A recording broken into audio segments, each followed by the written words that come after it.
I just want to show you what things you can look at when your paycheck is less than you expected or your fixed expenses are more than you expected. Hi everybody, thanks for clicking on this video and welcome to the beginning of my savings, budgeting, and YouTube journey. On this channel, I am here to represent the hardworking single parent. I experiment with different budgeting styles, savings goals, and I share the strategies I learn as I go. So if that sounds interesting at all to you, please go ahead and click the like button and subscribe to follow my journey.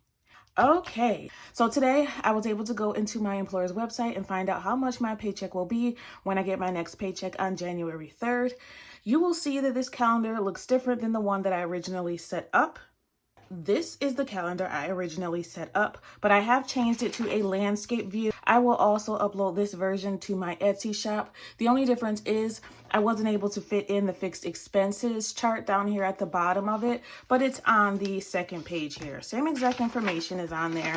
I've just split it up just to make it a little bit larger and easier to see.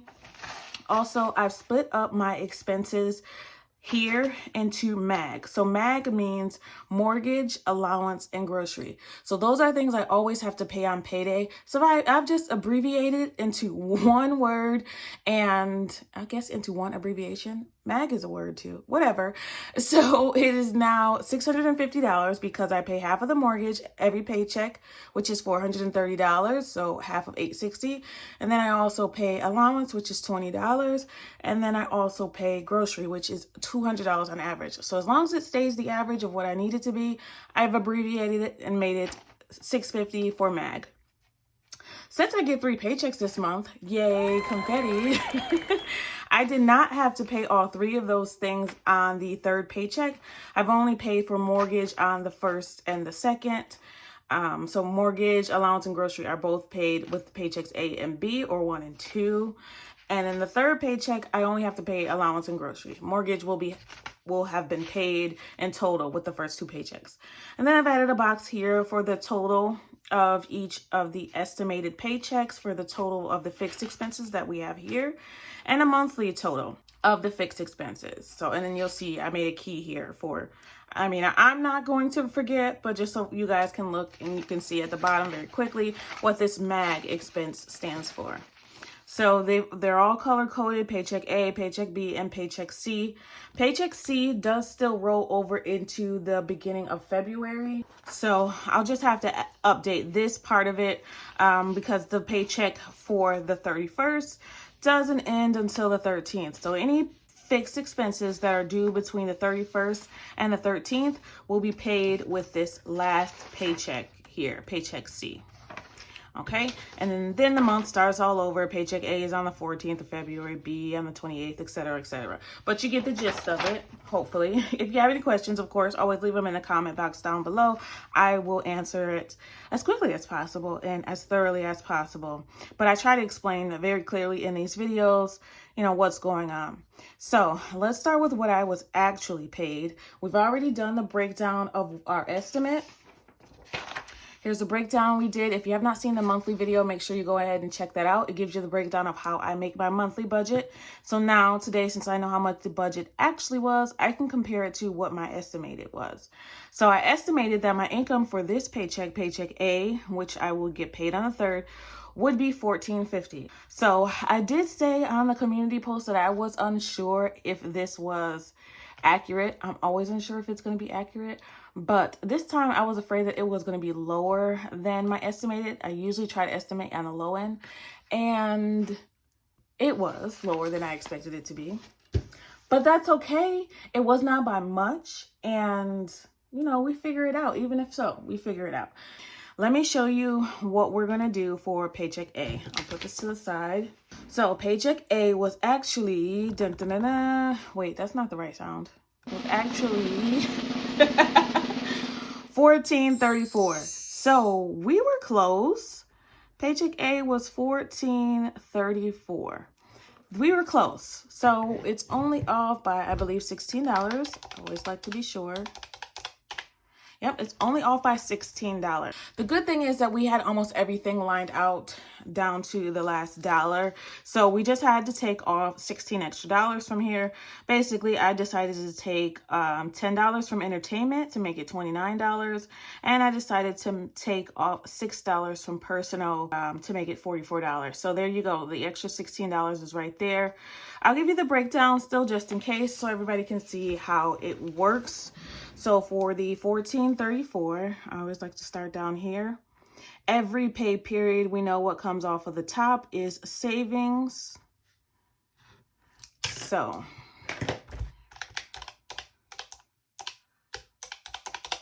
oh, by the way, new nails. Somebody asked me to do a video on how I do my press-on nails. I will do that. Next time I do my nails, I'll make sure to upload it and show you guys. They're not perfect. I am not a pro. I just do my own nails because I'm cheap and I don't like to sit and wait for other people to do it. And it's also something fun and relaxing for me. So I got New Year's Eve nails or New Year's, whatever. My last nails lasted too long. That sounds dumb, but I really don't. I get sick of things really quickly. I don't know. That's just my personality. I'm sorry, I do. Okay, so that brings us down to $12.59. I'm going to give you the breakdown for any new viewers. So my savings, these are my automatic savings. So that's $175. So I'll give you the breakdown as always. So $100 goes automatically into my emergency fund. $50 goes into my daughter's savings account. And $25 goes to the car note account. So if you have not seen that video and you would like to understand how I supplement my car note, make sure you take a look at that. And that zeroes out those expenses. So the next thing that we have to go over is our fixed expenses. And I try to do these all in order of priority. So of course, for me, not for everybody, automatic savings is number one on my list. I will figure out everything else after that, but the automatic savings comes out automatically. This is how I pay myself first to make sure we have that emergency fund at least. That's a priority for me. So the next thing that we want to take off is our fixed expenses. So we've already figured out here that the fixed expenses total to $971. This is why I love that I do the monthly budget ahead of time, because I already know these things are not changing. They cannot change. These are fixed expenses that must be paid. Okay, let's break down the fixed expenses. I do also color code my budget. It helps when I close out to figure out, what I budgeted versus what I actually spent at the end of the month. So we see $971. Actually, let me fill in this. I have a spot here for what the actual paycheck was because I do want to annually track. I showed you guys that in one of my most recent videos that I'm going to be tracking income, expenses, and all that good stuff so that at the end of 2024, I can quickly look back and see progress. All right, so let's get into this. The $971 includes the MAG, which is $650, which is half of the mortgage, grocery, $200, and allowance. That was not in the right order, but you get it. So that's $650. Then we have internet, which is $55. Amazon, which is $8. Utilities, which is $190 this month. Netflix is $8. And then lastly, we have the phone bill, which is $60. Okay, so this should zero out again. Okay, $12.59 minus $971. $288. Man, that dropped really fast. Okay, that leaves us with only $288. So what are we gonna do with the rest? So let's look back at our timeline. So 55 out of that is gonna drop even more because we're gonna do our saving challenge / always fund. So these are our higher priority items. So the always fund always gets some money. That's a huge priority for me. I want to make sure it gets something because those contribute to things that will either be due or are very important for sometime throughout the year. So $55 is going to go to our always fund. We're not going to need a lot of room for this paycheck. And this paycheck is being stretched a little bit further because the fixed expenses are more than I usually estimate. Usually fixed expenses is about $900, but they were more this pay period just because of where everything fell. So next, what's going to come off? Usually the always fund, I like to plan for $100. We could not do that in this paycheck. That's okay. We'll make up for it in the second and third paychecks of this month. Thankfully, this is, again, like I said, a magic month, which means I get 3 paychecks this month instead of the normal 2. So in the always fund, home maintenance is going to get $15. My daughter's clothing account is going to get $15. And the reason that's a priority is because it is one of my savings challenges. I would like to have her sinking fund for clothes done probably by the end of the first or the second quarter. So before summer starts, I would like to have her school clothes account done and full. Birthdays is $15, and I would like the birthday sinking fund for myself and her is combined. I'd like that to be done by the end of March, so I want to make sure I contribute a little bit every time that I get paid. And the last one is going to be home goals. So home goals is for a lawnmower. Hopefully that'll be done by summer as well. I do encourage you to take a look at that video that I did for my 2024 savings challenge and sinking fund strategy, so you can kind of understand where my thought process is, how I'm budgeting in the quarterly calendar instead of in a 12-month calendar. Okay, so let's see what this brings us down to. $233. So that's what we have left for variable expenses. All right, so that's a little bit less than what we budgeted for the month, but that's okay. We just move some things around. That's okay. Variable expenses is what I am more willing to take money from when the paycheck's less than I expect it to be. Now, this is not by a lot. It's not by a major amount, but I just want to show you what things you can look at when your paycheck is less than you expected or your fixed expenses are more than you expected. So for me, what I can only, or what I figure I can only borrow from or decrease is what I can control. So that's my always fund and my variable expenses. So there are things that I can do to decrease my variable expenses. So let me give you a breakdown of what those include. Normally, I like to budget with $275 for 2024. That's the plan, is to have $275 for the variable funds.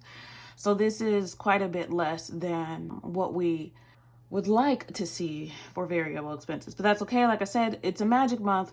So, you know, pay all these expenses here, and then in the next couple paychecks, we can have a little bit of fun, hopefully. Okay, so we said that personal is going to get a little less than expected. Personal is going to get $44, and hopefully this math does me right. Home is going to get $40. So that is basically for toiletries, things like toilet paper, paper towels, trash bags. And then if I want any home decor, sometime this month, I would like to purchase some Christmas decor for 2024 when it goes on sale, but that is not a priority. That's if there's money left. Next thing is gas. Gas is also something I can play with a little bit. Gas, I can, drive a little bit less. I don't drive that much as is. I'm only in the office 3 days a week. The other days that I'm at home, and I don't park far from where I live. So, and I take the shuttle the rest of the way to work. So that saves me some money on gas. Entertainment, definitely one I can take money from. Entertainment is going to be getting $29. Not a necessity. So of course we can take from that. Same thing with dining. So I take from entertainment before I take from dining because we do that more. Unfortunately, I mean, this just the reality. I mean, there's no explaining it. It's just the reality of what happens. You know, sometimes I get busy and I want to grab something quick to eat, or I forgot to take something out for dinner. It's just reality. We're budgeting for reality. $20 for miscellaneous, but I can also take away from dining if I needed to. Miscellaneous is for anything that doesn't fall into these categories. So if something pops up, or if there's parking or something that I need, that's where it'll come from.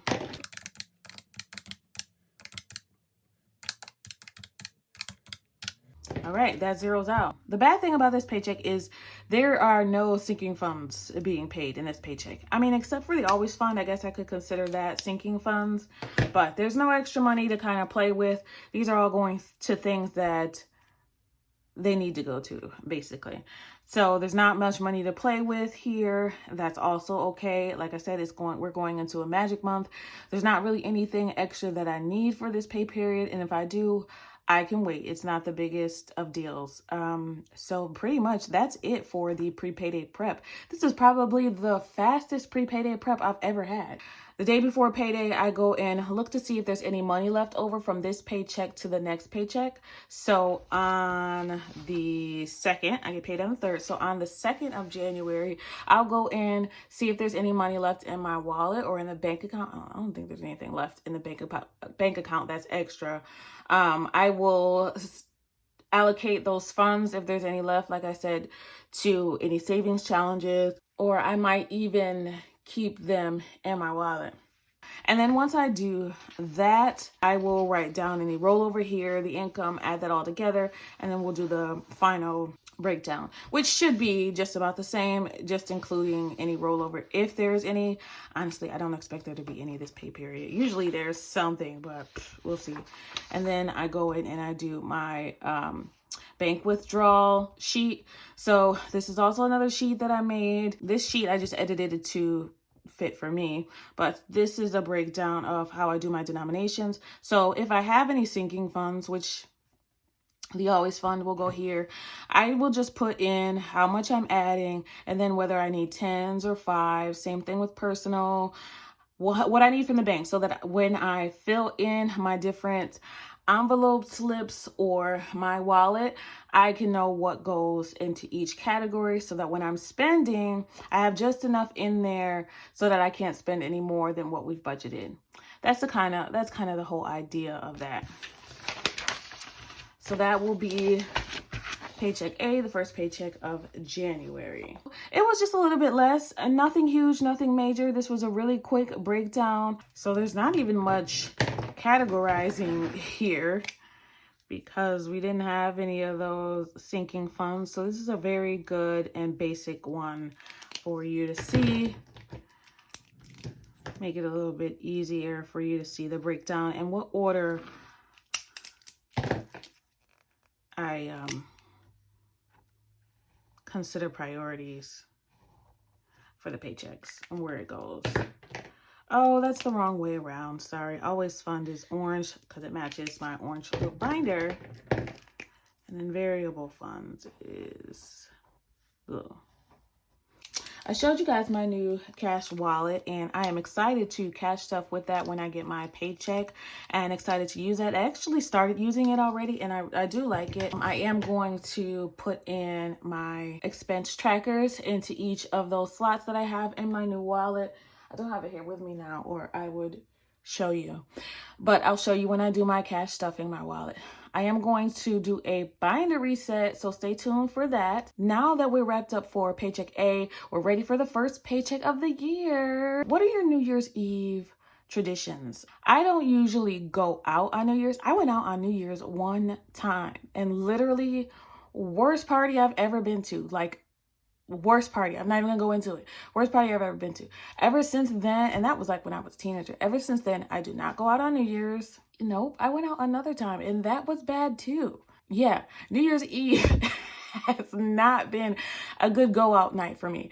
But an artist that I really like is gonna be here at one of the bars that we have here. So I might be interested in that. I don't know. Usually what we do is I stay home with a family member, with my daughter, and we will, you know, have an activity. We'll have something special for like her to drink. I'll buy her like some sparkling apple juice or something. It comes in a little like corked. It looks like it's corked. It looks like a wine bottle, but clearly it's not. And then I'll have some wine and we'll just do something fun for the countdown. And this year I bought us some little paint easels.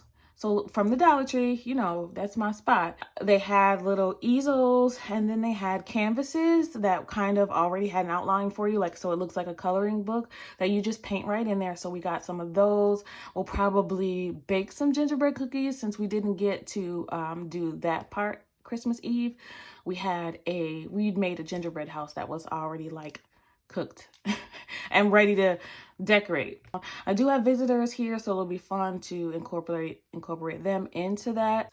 My tradition for New Year's Eve, it's a prepare for the new year, is always, my sister always told me, make sure you're very careful about the people that you're with on New Year's Eve. That's very important for how you go into the new year. She also said, always go into the new year with a clean house. Always going with a clean, like a spotless house, not just clean. So the house is already clean. We're ready for that. We just gotta keep it that way.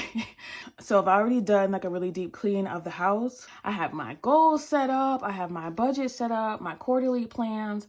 So we're ready for the new year. We are very ready, but let me know what your traditions are. I just hope that everybody goes into the new year being happy and healthy and excited and in a good mood, like positive vibes all over. I'm spreading it to all you guys. Thank you for those of you who have sent it to me. I really appreciate you. Thank you for making this year so productive for me. You guys make me focus on what I need to do. You hold me accountable, and I just think it's great. Thank you so much. I'm very grateful for you for this year. May 2024 be one of the best years we have ever had in all of our lives. Again, happy saving, everybody. I want you to remember it is about progression and not about not about, what is it not about? Perfection. Happy saving, everybody. Bye.